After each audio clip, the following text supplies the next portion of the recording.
Whenever life gets you down, Mrs. Brown, and things seem hard or tough, and people are stupid, obnoxious, or daft, and you feel that you've had quite enough, just remember that you're standing on a planet that's evolving and revolving at 900 miles an hour. It's orbiting at 19 miles a second, so it's reckoned a sun that is the source of all our power.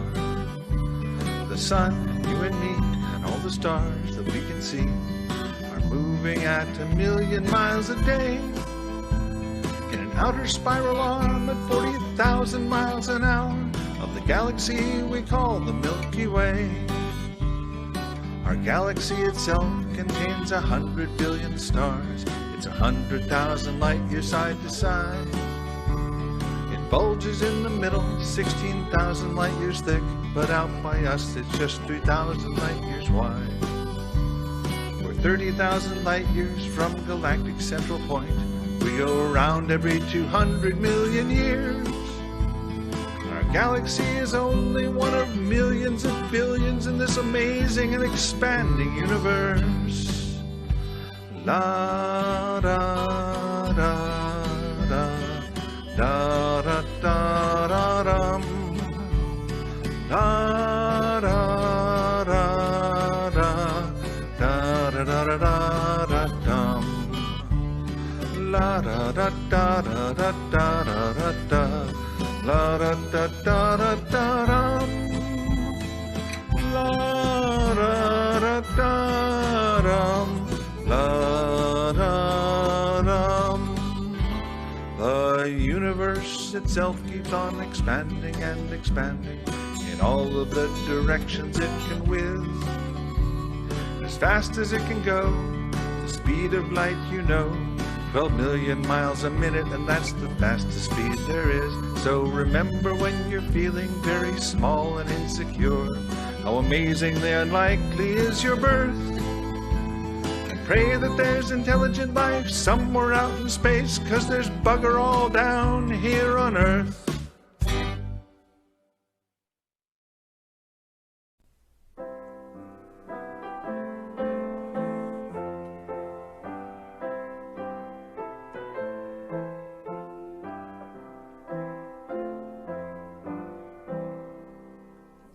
We'll build a land where we bind up the broken.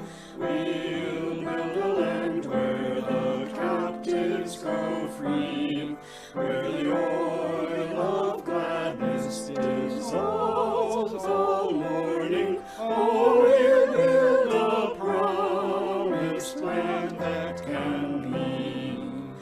Come, build a land where sisters and brothers, anointed by God, may then create peace, where justice shall roll down like waters, and peace like an ever-flowing stream. We'll build a land where we bring the good tidings to all the afflicted and all those who mourn, and we'll give them garlands instead of ashes. Oh, we'll build a land where peace is born. Come, build a land where sisters and brothers, anointed by God, may then create peace, where justice shall roll down like waters, and peace like an ever-flowing stream. Come, build a land where the mantles of praises resound from spirits once faint and once weak, where like oaks of righteousness stand her people. Oh, come build the land that we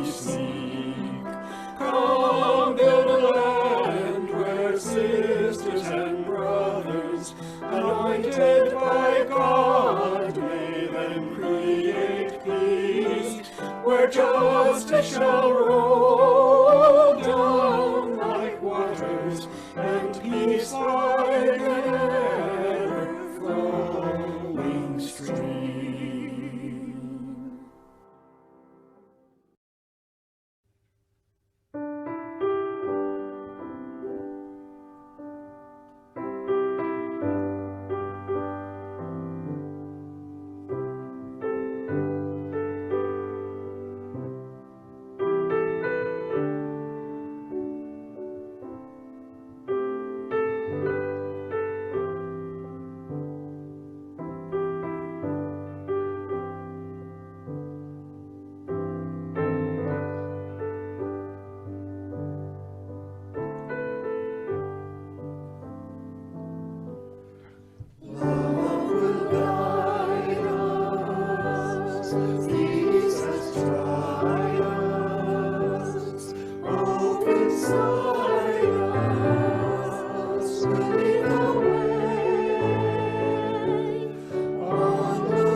We ring this bell 3 times.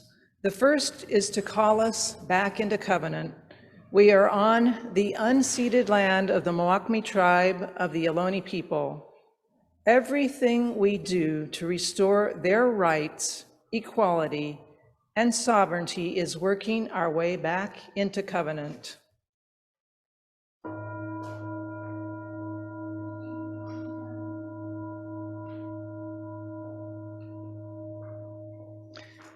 The second calls us into relationship with ourselves and one another to recognize broken promises, unhealed hurt, lingering scars where being right was more important than being whole. we intentionally gather to invite an ever-widening circle of compassion, commitment, and solidarity until we are all beloved to one another.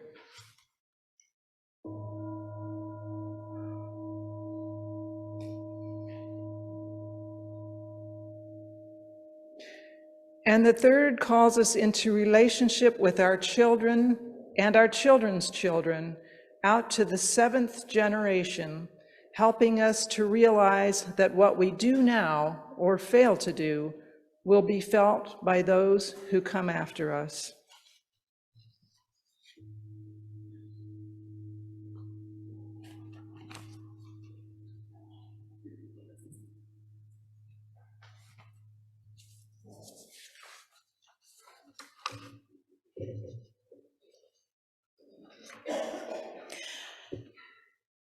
Today's service is about how individual living cells can gather together and sometimes create a group that has very different processes and new functions. I'd like to tell you the story of a somewhat analogous process. It's about the power of the Mission Peak community and a period when that power had a tremendous effect on our family. Some of you may remember parts of it, although it was about 18 years ago. At that time, my husband, John, and I, John, who was at the welcome table, John and I came to a life-changing decision. You see, when we were younger, we assumed we would have children, but wanted to delay it until I was out of graduate school, which took up most of my 20s. But then during my 30s, I was mentally and physically so depressed that we doubted we would ever become parents. Yet in my early 40s, I seemed to be coming out of my illness a bit. We splurged on a trip to Tanzania. By making this journey, we were looking for the vacation of a lifetime, but we were testing ourselves too. In Africa, I was slow-witted and sometimes fatigued a lot. I couldn't keep up with the evening chit-chat with other travelers and made my exit soon after dinner. But I did it. I was thrilled, and John loved seeing me functioning better and less depressed. When we got home 3 weeks later, the world looked a little different, and we did all we could to keep up the momentum of my improved health.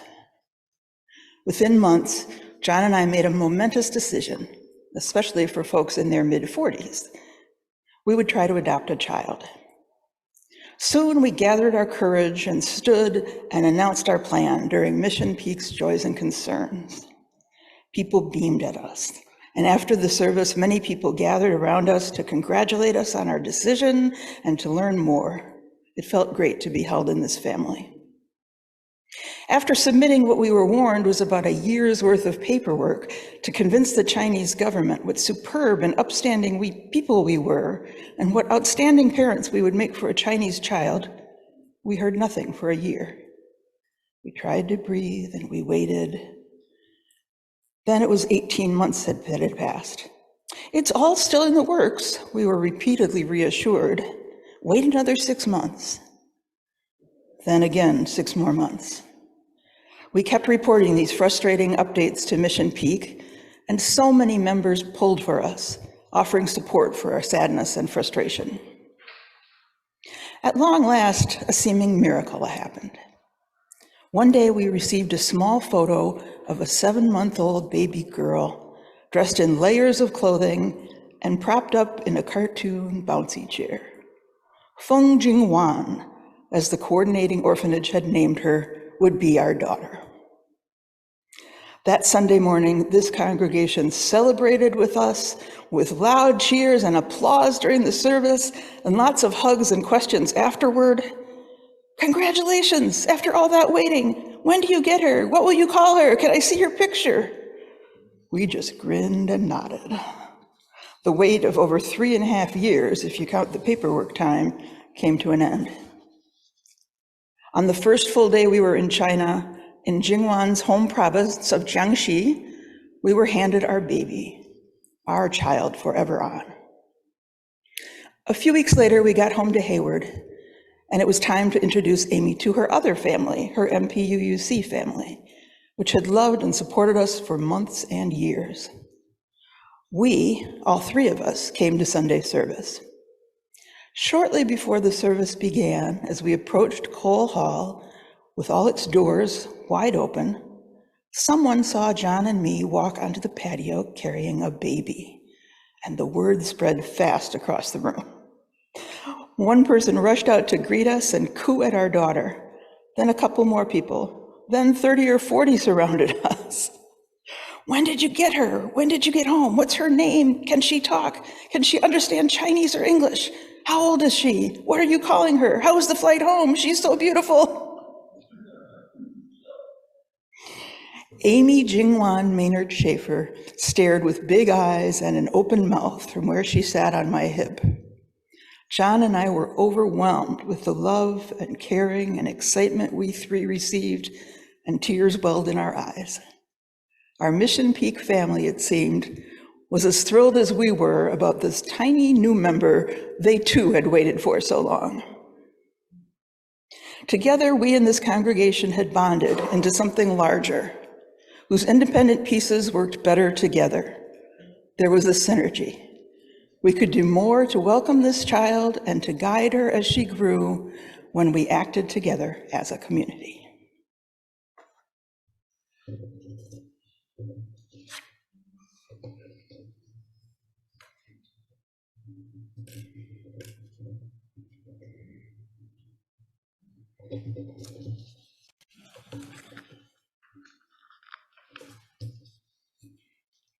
Please read with me these words as we light our chalice this morning.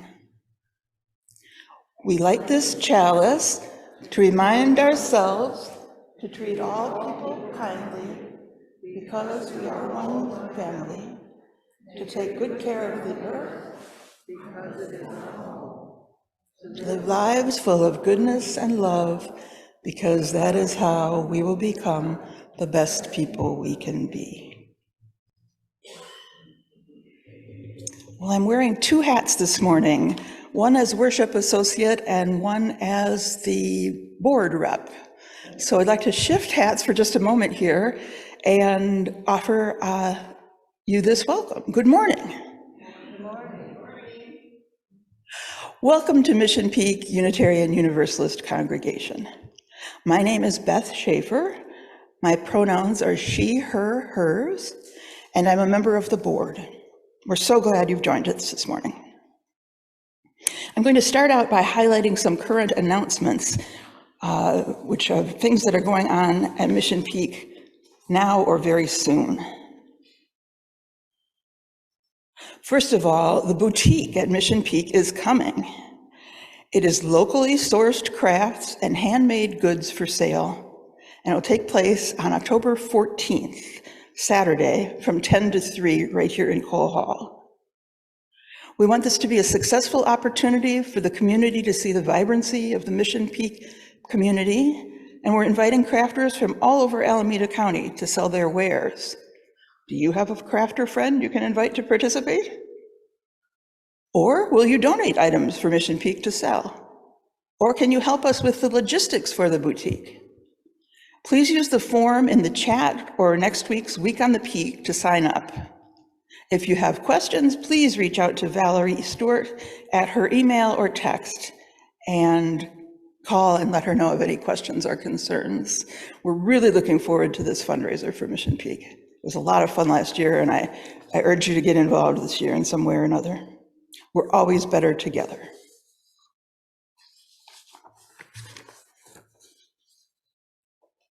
Next Sunday is our first ever water communion and pet blessing put together. If your pet blesses you with a world of love every day, next week is your opportunity to bring them in and have them blessed with a world of love in return. We will bless our water and then use it to bless our animals. If your animal doesn't always feel blessed around other animals, you can bring in a picture and we'll bless that. And finally, mark your calendars for fun for Saturday, September 16th. That day will be a potluck here in Cole Hall at 5:30, celebrating two things. One, it's Reverend Greg's birthday. And 2, he is hosting a Poker with the Pastor fundraiser night. You don't need to play poker to come to the party, and you don't need to be good at poker to play. It's all for fun and to support Mission Peak.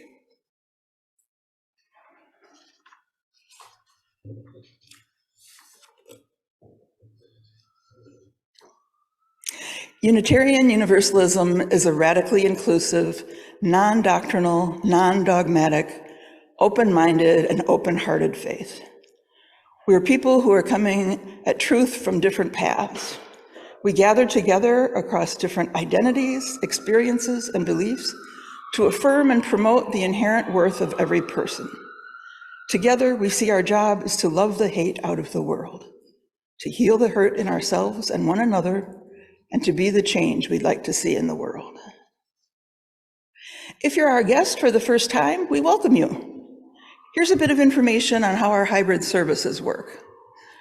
We use chat in Zoom or our book near the welcome table to share joys and concerns, personal milestones of importance which will be read aloud in the service. We also have social hour after the service, where we get to visit with one another in breakout rooms or on the patio. The worship host will give you more information about this immediately after the service. Someone from our membership team will put a link to our weekly newsletter in chat too, so that you can see all the events coming up. We encourage you to join anything that speaks to you. We also put out our welcome email, welcome@mpuuc.org, so you can request a newsletter or other information be sent to you. If you're here in person, our welcome table is right over there, where you can sign up to receive a newsletter or ask any questions you may have. Finally, please make sure your mobile devices are silenced. We're so glad to be together with you today. And now, let's end by asking everyone in Zoomlandia and everyone in Cole Hall to wave to one another and feel the joy of being one large, beloved community.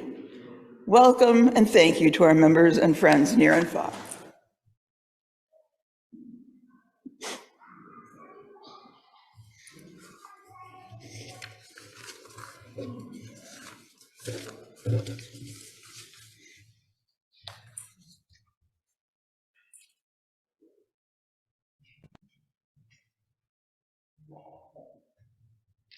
And now you can please stand as you're willing and able for our welcoming hymn, We'll Build a Land.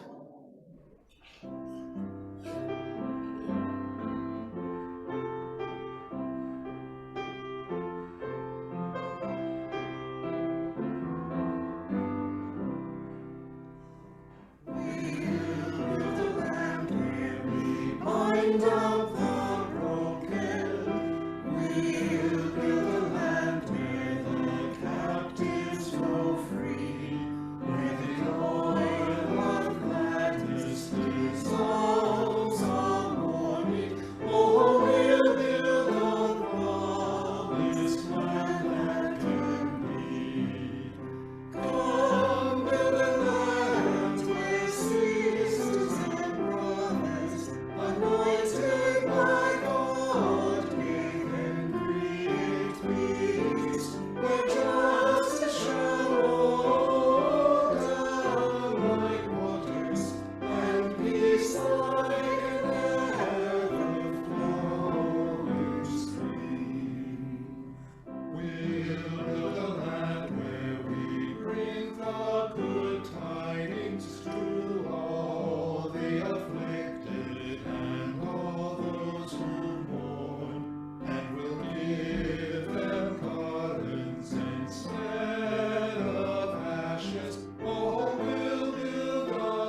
out.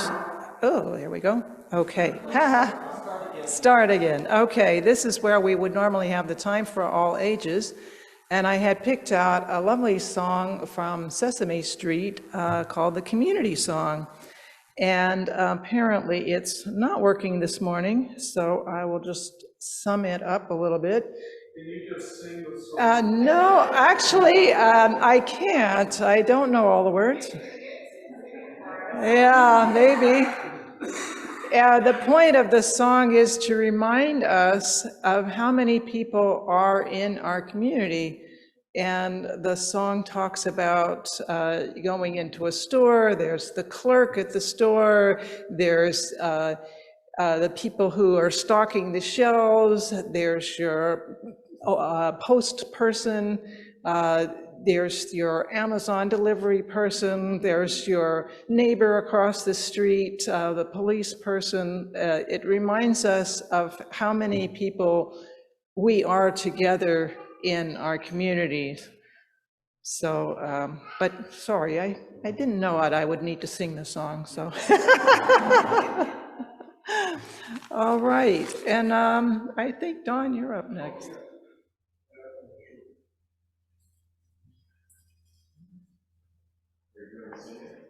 Yes, I can. No, that's melodramatic. Okay. No, that's enough of that. Yeah, hi, I'm Don. I'm speaking to you this morning as a member of our congregation's encouragement committee. We endeavor to deepen the sense of community and warm-heartedness here at Mission Peak by providing support for members of the congregation during times of need and connection during times of separation. Sharon Davis and Joanne Schreiner jointly chair our committee. Sharon is the facilitator at our monthly meetings, and Joanne is the secretary. Barbara Myers is our chair emeritus. Oh, where is she? Oh, there she is. Sorry, Jeff. I just gave you a new job. And our Reverend Greg Ward, he participates and advises us. Members of the committee are currently Lucienne Bouvier, Julie Ganslin, and me, Don Ramey. Colleen Arnold often joins our meetings to answer questions and provide training. She has taught us things to say and not to say when someone is hurting, and talked to us about personal boundaries. Her main lesson has been that just our being there is the most therapeutic thing for a person in need. From the joys and concerns expressed at our worship services, a caring list is compiled by Joanne. She publishes a regular Circle of Life article in the Week on the Peak that contains the authorized concerns from that week. The Encouragement Committee meets over Zoom the second Wednesday of the month, 3:30 p.m., and goes over the caring list. Committee members volunteer to contact individuals on the list.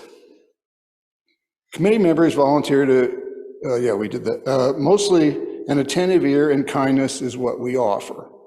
More tangible support may be provided by members of the congregation who read about a need in the circle of life. Sometimes there's visits in person, rides to appointments, meals, or help with chores when members of the Mission Peak family are incapacitated. We hope you will consider helping however you can when you hear about someone in our community in need. The Encouragement Committee tries to honor important events, including major life changes, hospitalizations, illnesses, or grief. The committee sends flowers, electronic cards, and a caring quilt. Here's what the caring quilt looks like. Squares were made by families of Mission Peak many years ago, and it rotates among members who need a little TLC. Our committee is looking for additional members. Skills needed include an interest in listening confidentially to members who are experiencing difficulties and a commitment to participate in monthly meetings. We would particularly like someone to take on certain computer tasks, such as choosing and routing our electronic greeting cards and maintaining records. Oh. Here we go, this is it. We have a calendar of anniversaries that pinpoints times of concern for different members. The Encouragement Committee is a very valuable and rewarding program. Please consider joining us or see how you can help someone by reading The Circle of Life. I was going to say a joke, what the heck. I'm like a church bell this morning with a peal of appeal. Okay, there you go. All right, thank you.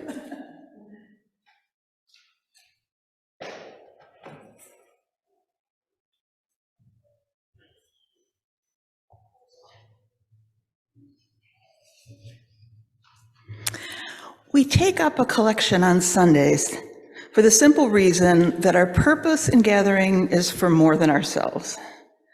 We want to make sure that the ministries that we need, the ones that infuse worth and dignity into our children, our youth, our programs of learning and leadership, and our ministries of anti-oppression and our work in the larger world, we want to make sure that all of these are in place to meet the needs of others.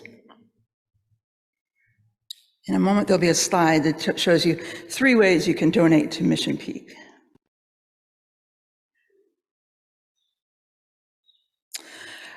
You can mail a check to Mission Peak. The address is given on the slide, and if you use bill pay with your bank, you can use them to mail the check.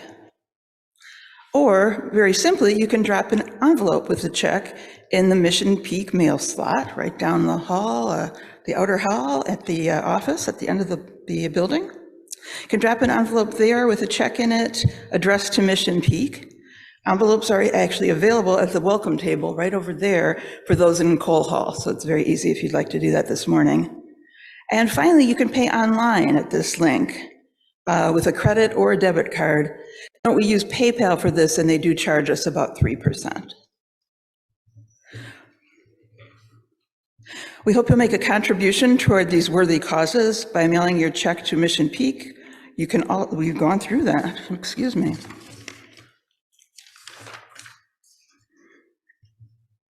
So thank you for supporting and sustaining the efforts of our members, friends, and staff.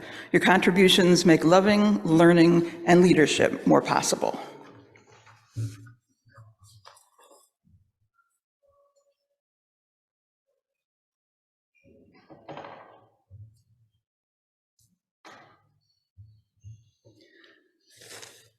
One of the things that allows us to find hope and meaning, especially in the hard times, is the love and support we show one another.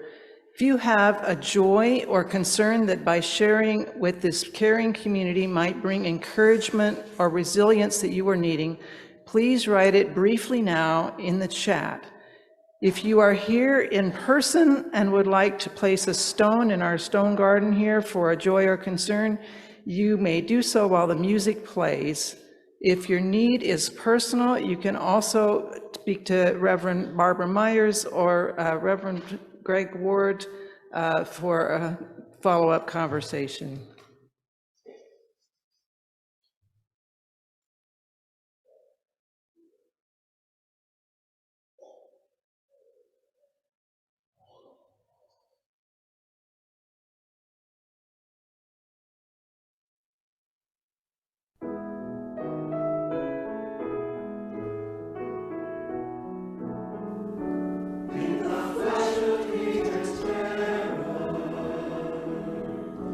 In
I'll be reading the joys and concerns from the book this morning, and Beth will be reading those from the chat. And we'll remember those joys and hopes and hurts still too tender to escape our hearts. May we, for the sake of love, keep our doors, our hearts, our minds, and our arms open. The reading today comes from George E. Odell. We need one another.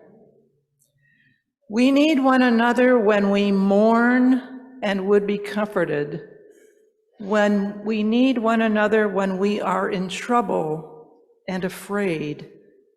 We need one another when we are in despair, in temptation, and need to be recalled to our better selves again.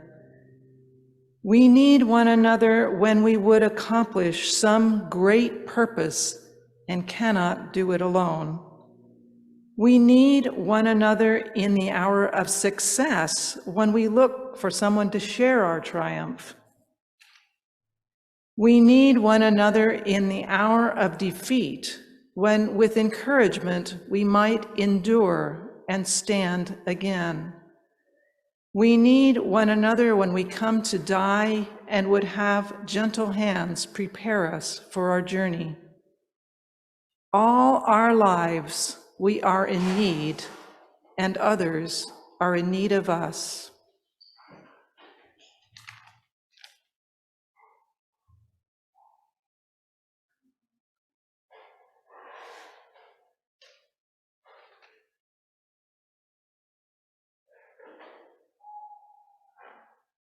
One moment.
Does anyone here remember basic biology? Anybody? Yeah. Oh, very good, very good. Yeah, Beth, you would. Well, okay. When I took physiology in junior highs, we spent a lot of time looking at simple diagrams of cells and trying to memorize the parts for upcoming tests. For example, Golgi apparatus, mitochondria, and one of my favorites, endoplasmic reticulum. Remember those? Yeah, although it seemed fascinating to me that cells had all that stuff inside them, I was memorizing more to fill in the blanks for the test than really for understanding. I just knew that cells were the basic building blocks for life and had lots of little stuff inside of them that did various functions. Most fascinating of all was the idea that bunched up inside each cell nucleus, inside every one of my cells, was the DNA that contained all the instructions for my whole body. You may wonder, why am I talking about biology at church? It's because I had one of those aha moments when I read the nonfiction book called The Song of the Cell by Siddhartha Mukherjee. If you have any interest in science and medicine, Mukherjee is an entertaining writer who provides clear explanations building from basic concepts to very complex ones. I had read his earlier books, The Emperor of All Maladies, about the history of cancer treatment, and The Gene, about our new understanding of genetic engineering. When I saw that he had a new book out, I was ready to dive in. Well, now I'm going to give away the ending of the message here. I read about how each of our individual cells has all the components to live independently, including the ability to take in and process food, reproduce, make proteins, excrete waste. But somehow, life decided that survival was much better if cells worked together as part of a larger whole. This gave me my aha moment. I thought about us as individual human beings and how we can survive alone, as we did during the COVID lockdown, but we do much better cooperating together in community. I'm going to talk about individual cells a little, and then how evolution worked to specialize cells and put them together to make all plants and animals. Then I'll move on to talk about us as individuals, ending with how much better we are when we collaborate in communities. So let's get back to basic biology.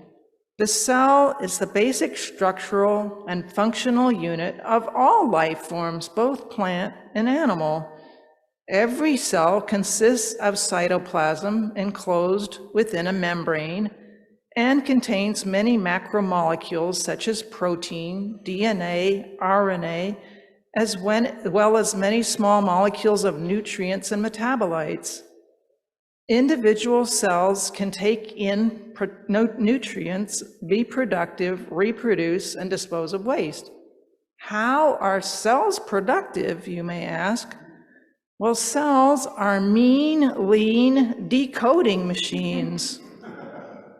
They take in the instructions transferred from DNA by the RNA to make the proteins we need. Our Earth is full of single-celled life that survives in a variety of different environments. Single-celled life can move around in addition to taking in nutrients and reproducing. Then, over millions or billions of years, Mukherjee says, unicellular organisms evolved into multicellular organisms, not once, but many independent times. The driving forces that goaded that evolution, we think, were the capacity to escape predation, the ability to compete more effectively for scarce resources, and to conserve energy by specialization and diversification. Unitary blocks, the cells, found mechanisms to achieve this specialization and diversification by combining those common programs, metabolism, protein synthesis, waste disposal, with specialized programs like contractility in the case of muscle cells or insulin secreting capacity in pancreatic beta cells. Cells coalesced, repurposed, diversified, and conquered. Multicellularity evolved again and again because cells, while retaining their boundaries, found multiple benefits in citizenship. With multicellular life, cells specialized and relied on other cells to provide the other parts they needed. So let's look for a minute at heart cells. They all contract with the same rhythm. When a heart is beating normally, every cell is contracting and releasing with the appropriate timing. The cells have to work 24/7, so they have to be fed by other cells circulating through a system of blood vessels and arteries, carrying nutrients and washing away waste. Hormonal messages may be also released into the bloodstream, like adrenaline in the fight or flight response to stress that tells the heart to beat harder and faster. In Mukherjee's words, each cell of the heart muscle maintains its identity, but each cell is so intimately connected to the next that when the impulse to contract arrives, the contraction is purposeful and coordinated. We might imagine the organ as if it behaves almost as a single-minded cell. The liver, pancreas, brain, and kidney all help maintain the internal stability of the body. Pancreatic cells produce the hormone insulin, which helps regulate blood sugar levels. The kidney controls salt and water, so as their constant level of salinity in the blood. The liver has many functions, one being to prevent us from being drowned in toxic products. Each of these groups of cells has given up their independence to become part of a larger, specialized group of cells within the larger entity we call the human body. Mukherjee makes the analogy between an individual cell, like an individual violin player, and human organs, like the string section, and finally, the entire body as the orchestra, with the brain as the conductor, maintaining the levels and timing of each part. And this is where the title of the book comes in, The Song of the Cell. Let's transition back to us as human entities. We're all capable of living as individuals, or are we? During the COVID lockdown, we felt pretty isolated, but the employees at the water purification department were working hard to get clean water to our homes. The sewage treatment plant employees were working to treat our waste. Internet service provider companies and telephone carriers maintained the communication between us. Farmers were planting and caring for their crops and harvesting them. Truckers were bringing them to markets, and many of us had people delivering groceries to our doors for our nutrition. We need the postal service and perhaps other shipping services such as Amazon to bring goods to our homes, even when we don't go out. The truth is, we as individual human beings live together in specialized communities. We rely on others for most of our daily needs. In addition to being physically dependent on others for our daily needs, the pandemic pointed out just how dependent we are upon social interaction for our mental health. The need for mental health services has outpaced the supply of trained professionals as people have tried to cope with the emotional effects of isolation. When I think about it, it seems like the human community is like a large bunch of individual cells communicating through our internet nervous system, working to bring each other the resources we need to survive. We have discovered that, like individual cells within the body, we are more efficient living in communities with each other. And like the evolution of individual cells into systems of cells, human societies have evolved over time. Small tribes have been almost completely replaced by larger, more complex societies. I recently came across an article that argued that we humans require in-person interaction to maintain and improve our cultural norms. Looking at Mission Peak, we have several groups within our congregation that help us feel part of a community. Don Ramey already talked about the Encouragement Committee, which ensures that people who are encountering difficulties in life have a listening ear. With our Sunday services, the worship leader comes up with the main idea for the worship service. The worship associates help put together the call to worship and other parts of the service, along with the music committee. The worship host makes all the technological pieces of the service work for both those at Cole Hall and on Zoom. When you come in the door, you're welcomed by someone from the membership committee. There are groups associated with our social justice and mental health activities in the greater world. There are other committees associated with the internal functioning of the congregation, including the Committee on Ministry and the board. I'm certain that I've left some groups out, but you will understand my main point, that we have established specialties even within our own specialized religious affiliation to help connect us. Just like the song of the cells brings together all the individual cells working harmoniously within the body, like the different instruments within an orchestra, each of us as individuals plays our part in making a smoothly running, healthy human community. Each of us is important. Each of us is needed in the goal of making our group here at MPUUC and the larger society function with love, caring, and connection. We are truly better together. Now, if you'll stand as you're willing and able for our closing hymn.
Please join me with these words that we use to extinguish our chalice.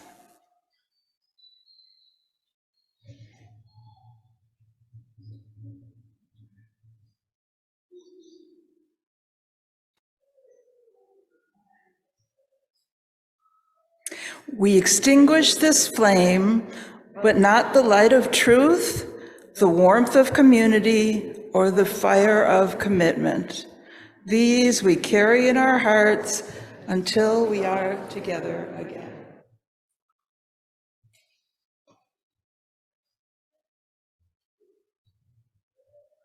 And I guess this is the point at which Reverend Greg tells you to put one hand on your heart and the other hand open. We leave this gathered community, but we don't leave our connection, our concerns, our care for each other, our service to each other, to the world, and to our faith continues. Until we are together again, friends, be strong, be well, be true, be loving.